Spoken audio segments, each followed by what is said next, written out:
Iglesia Cristiana de Colombia.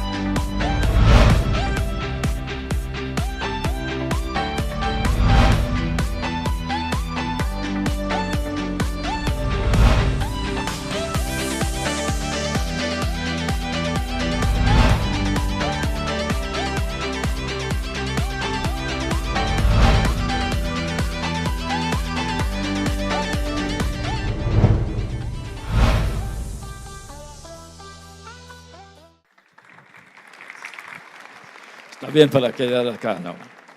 Bueno, muchas gracias. La verdad es que una persona dijo que si hubiera sabido que los nietos son tan divertidos, hubiera tenido a ellos primero, ¿no? Pero no funciona así. Y bueno, gracias por esta oportunidad, Pastor John, ¿me pueden entender? Ok, perfecto, gloria a Dios, porque de vez en cuando tengo cierto temor que la gente va a decir que, bueno, él ha estado acá en los países latinos 37 años y no puede hablar mejor que eso, ¿no? Entonces, pero de vez en cuando una persona me dice que tú hablas muy bien español, pero yo digo, tú no sabes como yo sé, pues, ¿no? Pero qué bueno es nuestro Señor, amén.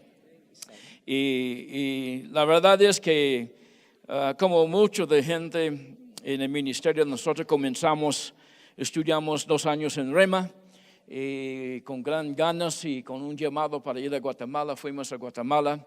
Y durante el tiempo difícil de Guatemala llegamos y había terrorismo en toda parte de Guatemala.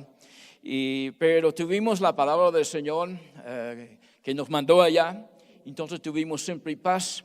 Y vimos muchos milagros del Señor a nuestro favor.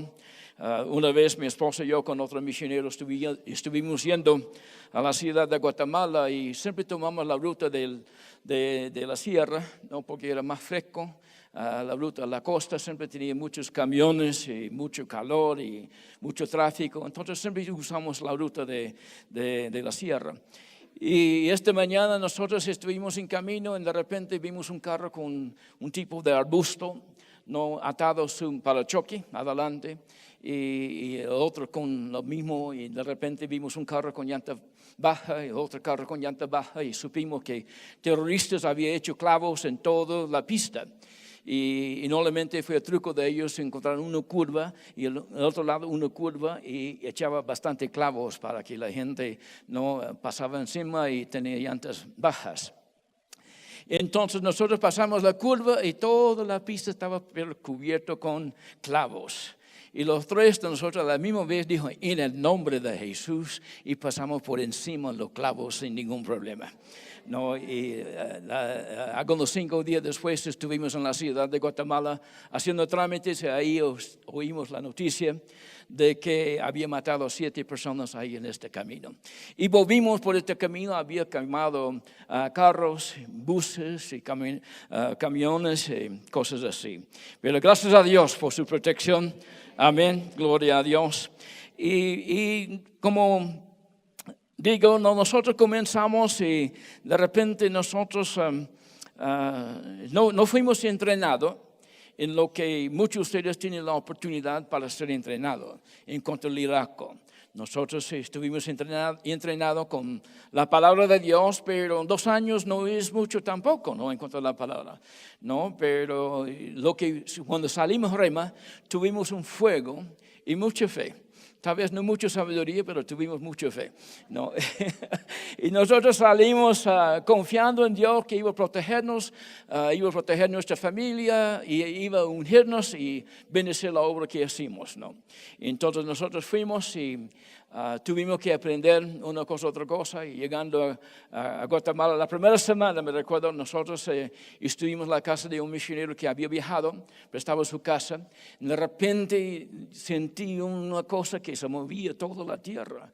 Y yo vengo mi esposa también de Florida, los Estados Unidos, y donde no hay terremotos. Pero este fue un terremoto, ¿no? En Guatemala, terremotos hacía así, ¿no?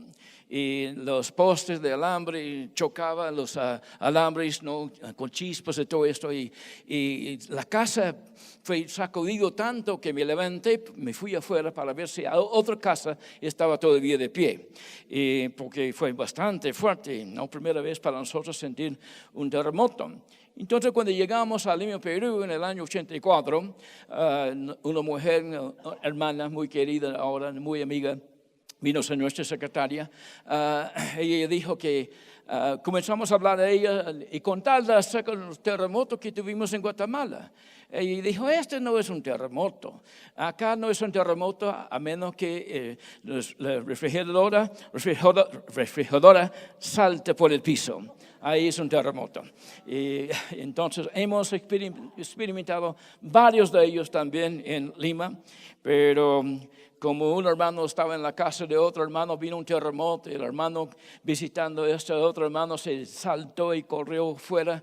Él dijo, cálmate hermano, mi casa está construida sobre la roca. Gloria a Dios. Qué bueno es su casa, está bien cimentada, construida sobre la roca de la palabra de Dios. Y hace años en los Estados Unidos, ¿no? Y un predicador estaba haciendo diferentes cosas, hablando acerca de diferentes cosas de la sociedad y la política. Y de repente un reportero viene y dice que entiendo que usted ha tenido una amenaza de su vida, contra su vida. Él lo miró y dijo, mire, no puedes amenazar un cristiano con pensamientos del cielo. Digamos, lo peor que puede pasar a nosotros es que nosotros muramos y vamos al cielo. Eso es lo peor que puede pasar. Gloria a Dios. Entonces, nos da mucha confianza y mucha osadía para predicar el Evangelio en el día que vivimos, porque no importa lo que viene, lo peor que puede pasar es dejamos este mundo y vamos al cielo. Ahora no queremos ir antes de tiempo. Amén. Y el pastor John me pidió para hablar un poquito acerca de liderazgo, y lo que iba a decir es que nosotros comenzamos y no subimos mucho de liderazgo. Y hemos aprendido muchas cosas, supimos cómo predicar la palabra de Dios y hacer campañas evangelísticas y orar por los enfermos y todo eso. Y vimos Dios hacer grandes milagros, muchos milagros, muchas sanidades. Y la verdad es emocionante, pero tuvimos que aprender cómo ser líder. Y nosotros cuando llegamos a Lima, nosotros comenzamos la iglesia en nuestra casa. En el primer culto, en la mañana, el Señor me dijo, va a ser un culto milagroso, ¿no? Va a ser milagros. Y entonces, esta mañana, ¿no? Recién comenzando, había algunas 4 personas sordos que fueron sanados y otros milagros. Y la iglesia comenzó a crecer. Y de repente la iglesia explotaba, ¿no? Gente venía de todo sitio para recibir sanidad. Y en nuestra casa tuvimos algunos 350 personas en la casa y no sabía qué hacer con ellos. y tuvimos una pareja, espero que nadie está aquí como pero esta pareja tenía un niño muy, muy bravo. Y veo como tiene sus sillas ahí cada domingo en la mañana, el niño pasaba entre la parte de abajo de las sillas así. Y la pareja no hacía nada. Y bueno, no tuvimos gente para ayudar con la escuela dominical, no tuvimos escuela dominical, pero yo supe que nosotros no podemos quedar aquí en la casa, entonces alquilamos un cine y de primer domingo, no tuvimos otro domingo solamente pasando la voz, ¿no? Y que iba a estar en el cine. El primer domingo en el cine tuvimos algunos 750 personas, el cine repleto con gente. Y yo no sabía qué hacer con la gente. ¿Qué hago con tanta gente? ¿No? Yo predicaba, ministraba a la gente, Dios hacía milagros. Y lo interesante es que uno de los pastores reconocido en Lima, ¿no? Y de una iglesia reconocido, que esta iglesia se había establecido a sí mismo como autoridad en el país. Entonces, como digo, no tuvimos tanta sabiduría como tenemos hoy día, tenemos un poquito más hoy día, pero predicamos el bautismo del Espíritu Santo. En este seminario que tuvimos, primer seminario en el año 86, algunas 700 personas recibieron el bautismo del Espíritu Santo, hablaban otras lenguas. Y una gran parte de ellos viene de la iglesia de este pastor. Entonces, son gente que no cree en el bautismo del Espíritu Santo con la evidencia de hablar en otras lenguas. Entonces, él vino a mi casa para hablar conmigo.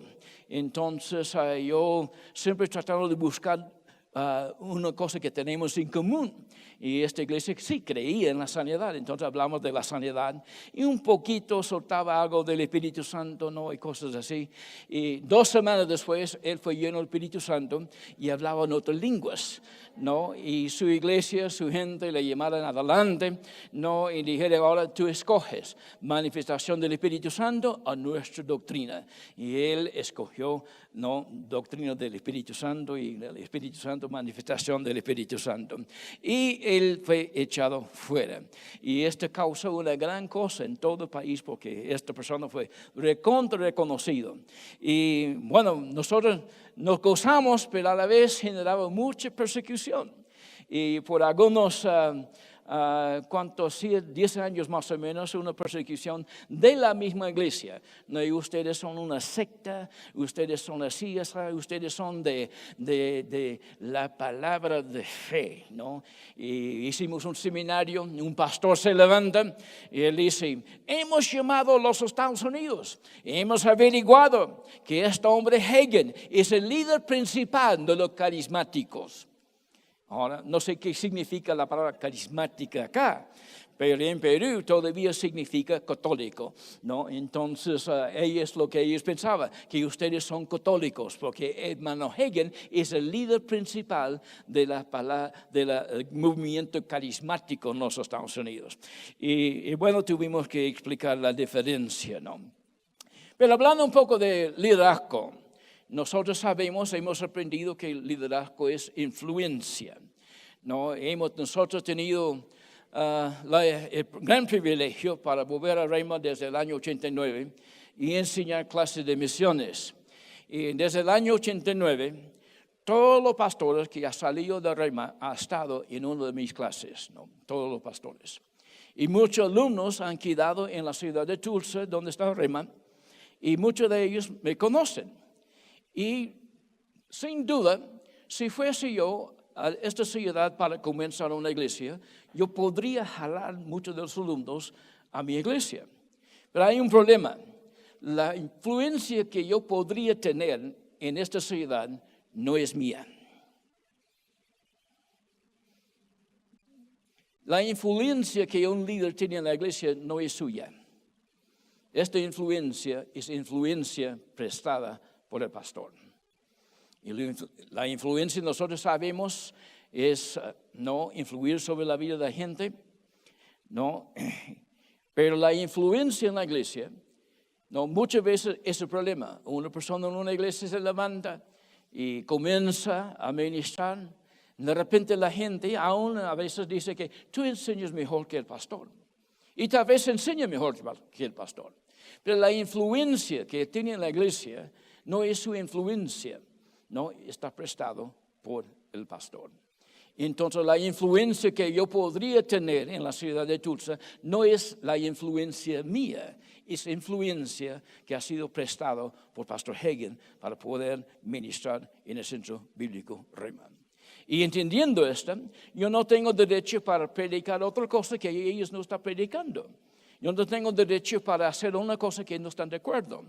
Porque, digamos, mi influencia es una influencia que ha sido prestada. Y cuando hablamos de líderes en la iglesia, especialmente líderes de casa, ¿no? Yo siendo pastor y teniendo muchas casas con grupos y todo eso, mi pregunta sería, ¿qué es lo que desea su pastor? ¿Qué es lo que desea el pastor? ¿No?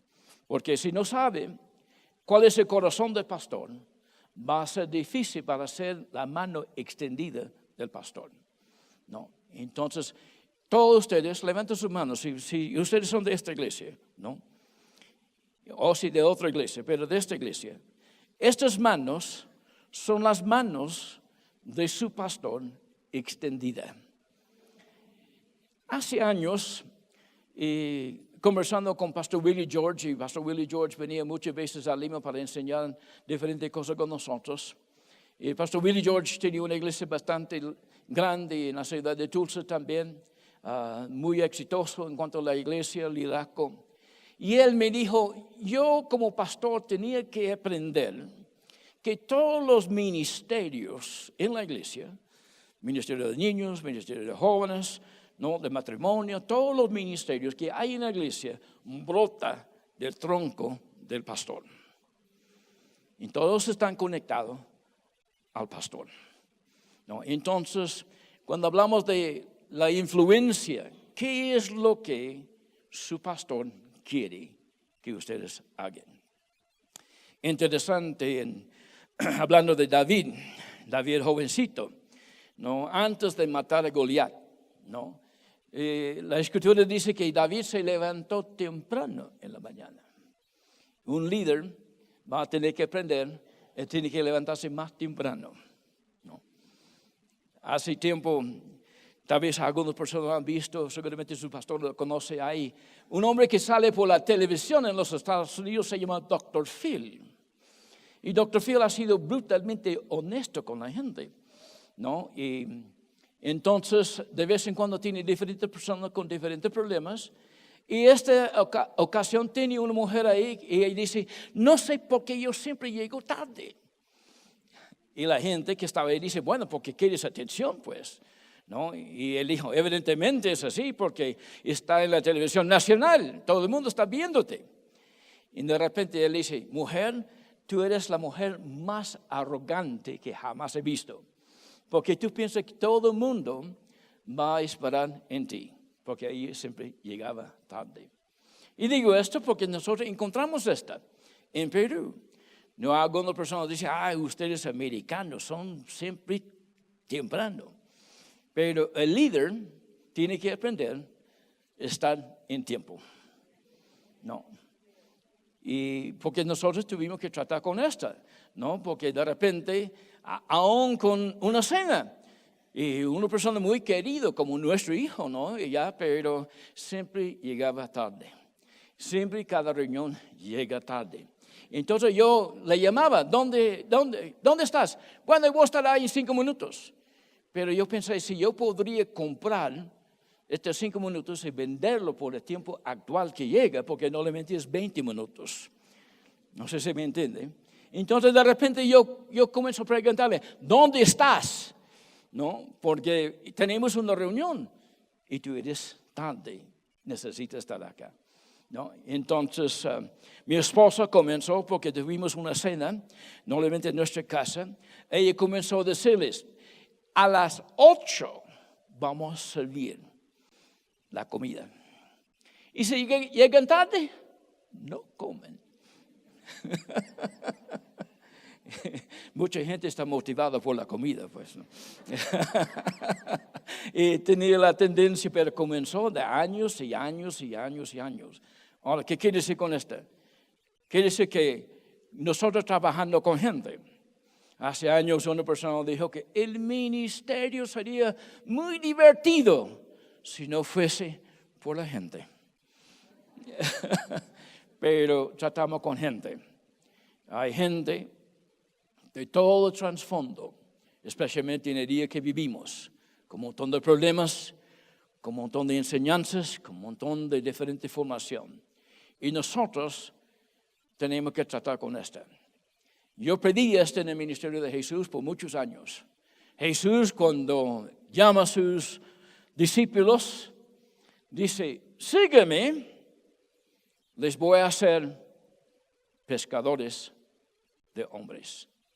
En otras palabras, Jesús sabía lo que él quería al principio, sabía lo que quería al final. Y estos son buenos judíos, con la mentalidad judía. Quiere decir que solamente nosotros podemos ser salvos. Solamente nosotros.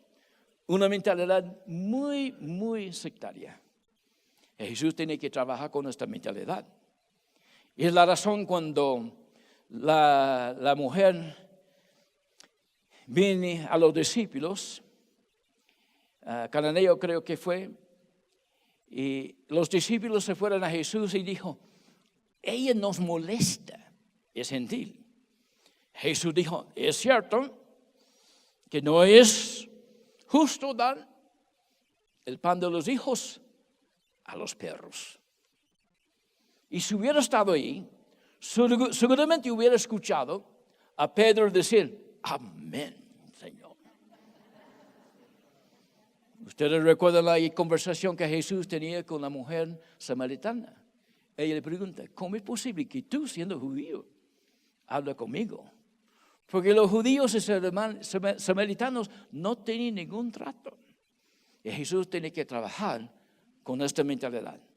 Y tomaba a Pedro hasta Hechos capítulo 10, después de tener una visión especial para entender que Jesús hablaba del mundo, no solamente los judíos, pero hablaba también de los gentiles.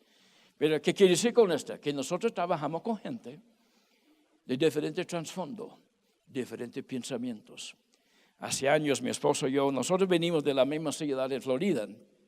Yo había, después de nacer de nuevo, había conocido varias iglesias, ¿no? Y había más o menos 10 diferentes doctrinas fuertes en esta zona. Entonces nosotros, sabiendo esta, ¿no? Visitamos nuestra mamá que vivía en este entonces, ya está en el cielo. Pero una iglesia que creciente, ¿no? Llamo al pastor y el pastor nos invita para almorzar. Entonces fuimos a almorzar y él dijo, estos últimos 3 años, no lo conozco tanto, no lo conozco tanto, pero me dice, estos últimos 3 años ha sido nada más que el infierno. Él dijo, yo trato de hacer algo acá con este grupo y pongo a ellos sobre, ¿no? Líderes como casa, pero ellos querían enseñar su doctrina. Y él tenía liderar con 12 diferentes doctrinas fuertes en toda esta zona. Y luchaba con esto 3 años y medio. Entonces, ¿qué es lo que quiere su pastor? ¿Qué es lo que quiere su pastor? Ahora, como yo no entendía estas cosas, entonces no era muy fuerte en compartir la visión. La visión es algo que cada miembro de la iglesia necesita saber cuál es la visión de la iglesia. Porque en Habacuc dice que hay 2 grupos de gente. Los que reciben la visión y los que escriben. Los que leen y los que corren con la visión. Y cada persona, cada líder en la iglesia necesita saber muy bien cuál es la visión de la iglesia. Porque sin saber, sin conocer la visión muy bien, no puede correr con ella. Entonces hay que conocer cuál es la visión de su pastor. Y he encontrado muchos ministros, yo mismo, ¿no? Que tiene algo dentro, pero es difícil sacarlo. Y de vez en cuando el pastor necesita que alguien le saque, le ayude a sacar lo que tiene en su corazón. Porque finalmente, ¿no? ¿Qué es lo que quiere el pastor? ¿Cuál es la visión que Dios ha colocado en su corazón? Para la ciudad, para el país, ¿no? Y entonces, tenemos una misión. Yo, aún en el agua, dice Misión Colombia, pues, ¿no? Evidentemente hay una misión. Y Jesús, a veces confundimos, la misión es algo muy sencillo. ¿Cuál es la misión de la iglesia? ¿Cuál es la misión del ministerio? ¿Cuál es la misión? Y la misión siempre está basada sobre la gran comisión, ¿no? Como digo, Jesús dijo, sígueme, llamando a sus discípulos, sígueme, les voy a hacer pescadores de hombres. Entonces, todo lo que hacemos, lo hacemos para alcanzar gente, ¿no? Cuando hablamos del Evangelio, Pablo dijo, y seguramente ustedes saben esto, no es una gran cosa que estoy enseñando, ¿no? Que ustedes saben que Pablo dijo, no me avergüenza el evangelio, porque es poder de Dios. ¿No? Es poder de Dios. Este evangelio es la única cosa bajo el cielo que tiene poder para hacer a una persona pasar de la muerte a la vida. Y ese tremendo mensaje lo tenemos nosotros, el evangelio de Cristo Jesús. Pero este evangelio no tiene poder en las páginas de su iPad o su Biblia. Solamente tiene poder cuando ésta cansa la gente que no lo conoce. No. Lo interesante es que cuando predicamos el evangelio de Cristo, el evangelio de Dios, Pablo dice que él fue apartado al evangelio de Dios. Cuando predicamos el Dios del evangelio para nuestro lado, para confirmar su palabra con señales y prodigios. Gloria a Dios. Entonces, hay que saber cuál es la visión. Hay que poder saber lo suficiente para transmitirla, ¿no? Nosotros tenemos este gran conocimiento. Dice que la primera cosa cuando una persona va al doctor o enfermera, la primera cosa que hace con la paciente es tomar el pulso para ver si está vivo, está muerto. Ahora yo sé que acá en Colombia no hacía así, pero no haría así, pero en Lima, en la parte psicológica, para sacar su brevete para manejar, hay una pregunta. Hay un accidente, una persona está muerta y la otra persona está sangrando. ¿Cuál de ellos va a atender primeramente? Una persona ya muerta, la otra persona sangrando. La pregunta es, ¿cuál de ellos vas a atender primeramente? Entonces, ¿qué hacemos con este conocimiento? Digamos, el conocimiento de lo que sucede en la iglesia. Porque el conocimiento que sucede entre ustedes, que tal vez no es un conocimiento que su pastor necesita, pero su líder sí necesita saber qué está pasando. Tuvimos una cosa que me molestaba en realidad, un hermano muy querido, ¿no? En la iglesia. Nosotros habíamos viajado, regresamos, y lo vi que había bajado peso. De repente, no venía a la iglesia y de repente me dice que algunos hermanos que paraban por su casa le hemos llevado al hospital. Entonces yo voy al hospital para verle y estaba tan mal condición que no hubiera reconocido al hermano. Si este hermano no hubiera dicho, este es él. 2 días después falleció. ¿Qué hacemos con este tipo de conocimiento? Alguien tiene que saber. Ahora, ¿qué cosa tiene que saber? ¿Qué cosa tiene que compartir con el pastor? ¿Qué cosa que es líder necesita saber? Digamos, ustedes no solamente son las manos, pero también los oídos y los ojos, que vean cosas que su pastor no puede ver. ¿Qué sucede con la gente? Ahora, hace años, una persona hacía una entrevista con el presidente Richard Nixon. Y la persona con una mala actitud le dijo, supongo que solamente tú tratas con las cosas grandes. Y el presidente dijo, así es. Yo tengo otras personas que tratan con las cosas pequeñas. Pero ¿cuáles son las cosas pequeñas? ¿Cuáles son las cosas grandes? ¿No? Hace años tuvimos un grupo de gente que vinieron a Perú, un joven de 12 años estaba en el grupo, estuvimos en la sierra, muy, muy alto, en un pueblo, y ella tenía apendicitis. Y el pastor está con el grupo. Y el pastor recibe noticia, hay que operar ahora. Le dije, pastor, tiene que estar en la operación. Tiene que ir. Porque es un miembro de su iglesia y esta persona, no, ella está acá, sus padres están en los Estados Unidos y tú tienes que estar ahí. Y fuimos inmediatamente al hospital. Pero ¿qué hacemos con este conocimiento? La comunicación es muy vital. Y Cuando hablamos de liderazgo, y la comunicación es vital. Hay que comunicarse con su líder o con su pastor. Y hoy día tenemos cualquier cantidad de medios para comunicar. Amén. Y alguien dijo en cuanto al liderazgo, el número 1 es un número demasiado pequeño para hacer grandes cosas. ¿No? Quiere decir, nosotros tenemos que entrenar gente, confiar en gente, delegar la autoridad a gente. ¿No? Interesante es cuando Jesús llama a sus discípulos, Él sabe, en algunos cuantos años, Él se va. Él va a dejar el evangelismo del mundo en las manos de estas personas. Pero cuando Él soltaba a ellos soltaban a Él. Hay personas en nuestro medio. Tuvimos un hermano y ya murió, pero tuvimos un hermano muy interesante. Y manejaba un Volkswagen, uno de los antiguos, muy malas condiciones. Pero ganaba gente de Cristo Jesús de una manera fenomenal. ¿No? Tenía siempre en su célula 150 personas. Lo multiplicamos y en poco tiempo otros 150 personas. Lo multiplicamos y otro igual. ¿No? Una persona excepcional en el sentido de ganar gente a Cristo Jesús.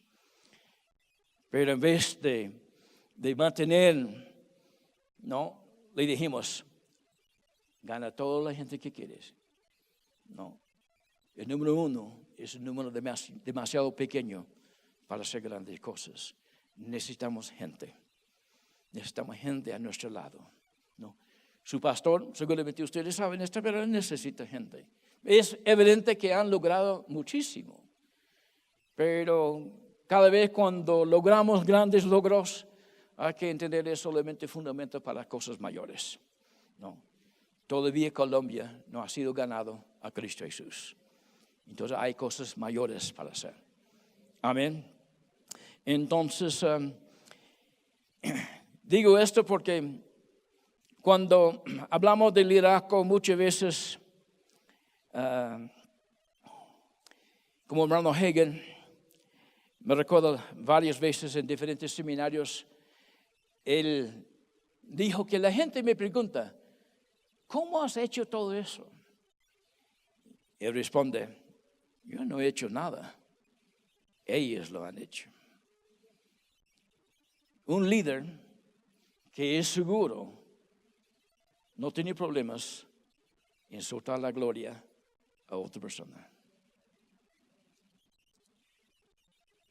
Y lo que veo muchas veces en la iglesia de Cristo hoy en día, con pastores y también muchas veces en liderazgo, es inseguridad. Inseguridad. No hay nada que pueda darte seguridad como saber quién eres en Cristo Jesús. La visión que una persona puede tener es la visión de quién eres en Cristo Jesús. Y su seguridad viene, su identificación viene de Él, no la obra que tú haces. Porque muchas veces la gente, ellos se identifican con su obra, de tal manera que la obra viene a ser su identificación.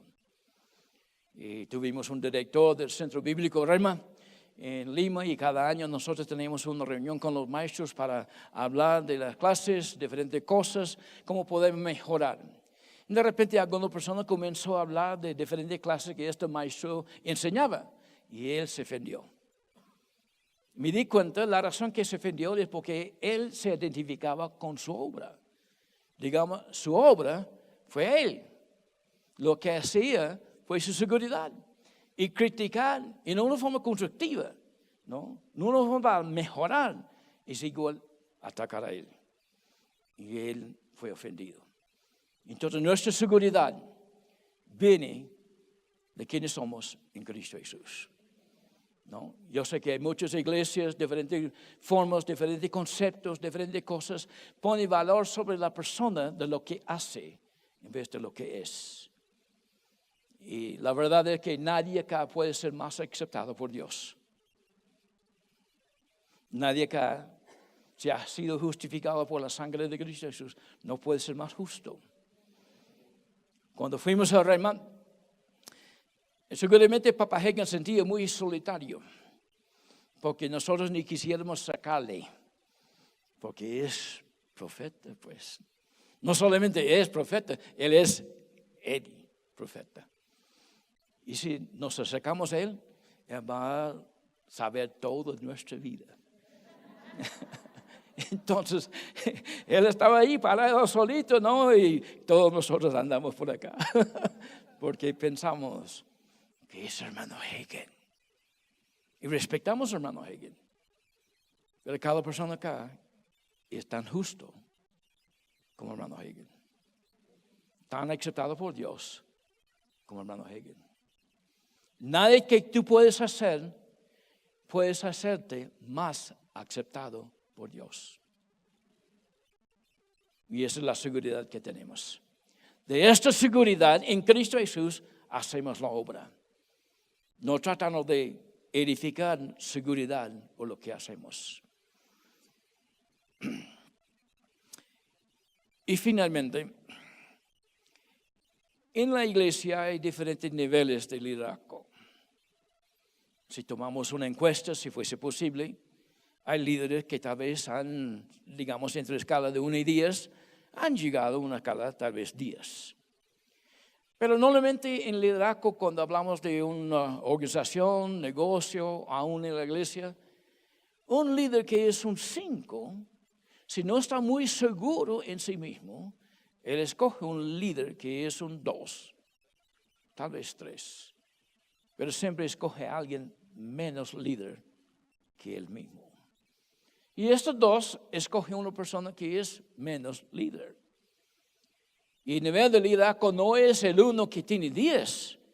El nivel de liderazgo en la iglesia es lo más bajo, lo que tiene 1. Y nosotros después de nacer de nuevo tuvimos la oportunidad nacimos de nuevo en las asambleas de Dios y fuimos a una reunión del distrito con el pastor Tommy Barnett. ¿Cuántos de ustedes han oído de Tommy Barnett? Tommy Barnett, su papá es la persona que comenzó lo que fue el ministerio de buses en los Estados Unidos para recoger los niños. Fue la primera persona que empleaba buses para recoger niños, que no iba a la iglesia. Y Tommy Barnett, no predicador, tenía una iglesia y después se mudó a Arizona, levantó otra iglesia y también fundador de lo que se llama el lugar de sueño, ¿no? Donde ayuda a un montón de gente que necesita ayuda.